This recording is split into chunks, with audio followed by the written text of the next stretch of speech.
iki videonu görmüsünüz. Bir məhsul sosial şəbəkəni iki hissəyə bölüb. Bəziləri deyir ki, bu məhsullar yaxşı sabitləmir, qurudur, ağardır. Bəziləri isə tərifləyir. Düzünü deyəcəm.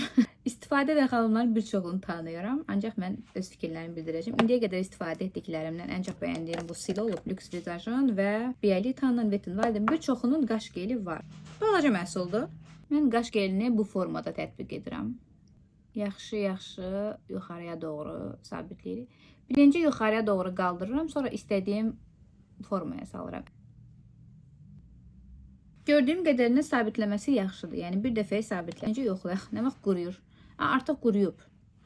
Ağardır. Mənim qaşımda ümumiyyətlə ağarma olmur və düşünürəm ki, bu qaşdan qaşa dəyişir. Üstündən bir qat da vuracağım. Əgər ağarsa, deməli məhsul mənim üzümə, qaşıma uyğun deyil. Və qaşımda ağartı olmadı. Sabitləməsində bir problem yoxdur. Gördüyünüz qədər çox qəşəng sabitləyir və aşağı düşmür. Qaş geli ümumiyyətlə individualdır. O sizin üz dərinizdən asılı. Çünki ən çox qabıqlanan yerlərdən biri qaş ətrafı, burun ətrafıdır. Ona görə də qabıqlanırsa bu sizin dərinizə uyğun deyil deməkdir.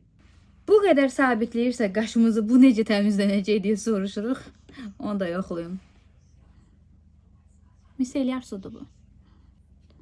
Qaş gelini mən ümumiyyətlə misellar su ilə təmizləyirəm və yaxud da ki, üzümü köpüklə yuyuramsa, qaşlarımı da belə köpükləyirəm.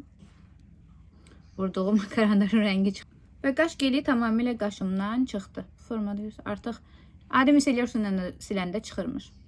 Rahat çıxdı, rahat təmizləndi. Olur. 50% sizin üzləriniz, 50% məhsula görə olur.